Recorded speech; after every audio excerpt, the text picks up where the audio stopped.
Let's check in with Joseph Lindsley in Ukraine. A few moments before I spoke with you, it was two aerial bombs that hit the city in the center of the city, not far from where I was. So this is much needed support. Joe Lindsley. Joe Lindsley is quickly becoming an American treasure in broadcasting. Welcome to Ukraine. Music from Ukraine. Joseph Lindsley sent us this morning. Joe, what are we hearing? Bob, good afternoon from KHARKIV City. And this is a song by the great Texas musician Guy Clark, one of the best songwriters in America. And it's called The Cape. And he's thinking about a mischievous kid wearing a flour sack as a cape, imagining that he can fly. And it's a song about courage and sort of trusting your gut and your abilities in life. And he says, the song came to my mind today. I was running around Kharkiv's Freedom Square in this beautiful 75-degree weather, blue sky. The trees are blossoming. There's people in the parks. And the air raid alarm was sounding, as so often happens here, but yet life is continuing here. That Freedom Square in Kharkiv, it's about the same dimensions of the Circus Maximus in Rome. It's one of the largest public squares in Europe. And I just felt this great sense of life and joy here. And immediately this song by Guy Clark came to mind. Guy Clark sings, "He screwed his courage up so tight, the whole thing came unwound. He got a running start, and bless his heart, he headed for the ground." He's singing for this kid, thinking he can fly because he made his own cape. And Guy Clark says he's one of those who knows that life is just a leap of faith. Spread your arms and hold your breath, and always trust your cape. And this is the cape that Guy Clark is singing about. Is sort of it's a metaphor, right, for something in your soul that gives you courage. And I was thinking about this on two levels. Just a few days ago, I was in Donbass, sort of in the danger zone, with two friends, Jim from Chicago and Max from Kharkiv. And we were going to Donbass to deliver a special anti-drone system called Oberg. And Oberg in Ukrainian means something like a protective amulet. But this device literally protects Ukrainian soldiers by scrambling the signals of incoming Russian drones. So it's a protective cape in that sense. But then there's the real sort of cape that Guy Clark was talking about, which is the metaphorical one, the spiritual cape. And it's a mentality of an inner freedom that helps you face difficult circumstances. And that's what I see so often here in Kharkiv City.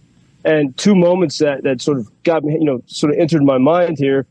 This morning over breakfast at a cafe, I met a young woman from Canada who bravely came not just to Ukraine, but here to Kharkiv, the city that's hit almost day and night, just about 30 miles from Russia. And she came here to help handicapped people. And then a few hours later, I met Heather, an American woman from Texas. She's never served in the military before, but she's here to fight for Ukraine. She has experience in tech and drones, and so she's joining the Ukrainian military to become a warrior to pilot drones. And so these are people who, sort of taking Guy Clark's advice, these two women, one from Canada, one from America, trusting their cape and coming here to the edge. And, all of these people, Bob, are real-life characters in a superhero movie. Like, this is a real-life Marvel movie. Here you are in Kharkiv. You can have a beer in the tavern or in the park, which I will do as soon as we finish this broadcast. People gather here, and then they go on their missions. They go to the front. And it really is sort of the spirit from a movie. And as I was running around that square, there's a couple landmarks there that are revealing about this whole story. There's a sturdy tent in the middle of Freedom Square. It's been there since 2014, since the revolution of 2014. And it's a reminder that this is a movement of the people. Everything that's happening today is because the people said we're going to be free in 2014. And next to that tent, they've recently made a Viking-style throne made of artillery casings and shells, with two words about Putin that I cannot repeat on radio, and a Ukrainian trident. And so you see this sort of whimsical spirit of cheerful defiance. And across from that tent in the middle of the square is the cafe about which I've spoken before, a very nice cafe that was destroyed by the Russians in January and is rebuilt. And I looked at that cafe earlier today, and it's through the glass walls I saw it was full of people. They've rebuilt, and it's full of life. And then on the main administration building for this region, for Kharkiv region, is on that square.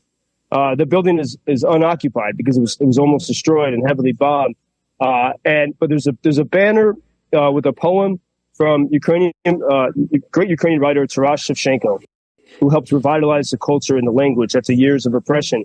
And it says in translation these words. This is on the main square of this city, Kharkiv. You will fight, you will win. God is on your side. Truth is with you. Glory is with you. And also with you is the holy will to be free. And so all these things together, you see a society of people trusting their cape, facing this sort of demonic threats from Russia. At any moment here, as we know too well, missiles could hit. And this is not, it's not a game. This is the real life and the real experience for every single person in Ukraine, but especially here in the city of Kharkiv.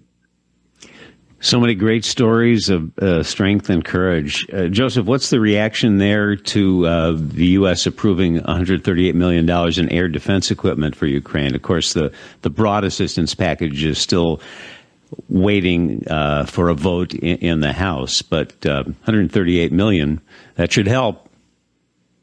Yeah, I mean, I think we're seeing that, the campaign of people who support Ukraine to say, hey, Ukraine has held on in an incredible way. Don't waste the investment. Now is the time to protect places like Kharkiv and Odessa. And the way Putin, the Russians have been attacking those cities very brutally, maybe it's starting to wake people up and say, A, this is possible. We can defend these places. But B, it's necessary. I mean, Putin is his attacks on this city, Kharkiv, are getting more atrocious. I mean, yesterday, a few moments before I spoke with you, two aerial bombs that hit the city in the center of the city, not far from where I was. So this is much needed support. Meanwhile, yesterday, we had news that Ukrainians had another extraordinary feat of ingenuity by attacking the Russian naval base in Kaliningrad, which is a Russian enclave. It's surrounded by Poland, Lithuania, and the Baltic Sea. But since World War II, it's not attached to mainland Russia.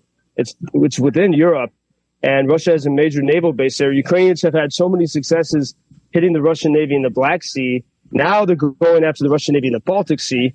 So this is a great sign of encouragement. But meanwhile, still sort of disconcerting for many people here in Washington, Lloyd Austin, the U.S. Defense Secretary, was speaking to Congress, and he was criticizing once again, as the Biden administration has done, Ukraine for hitting Russian oil production facilities and oil refineries. They're worried about how this could affect the global prices of oil.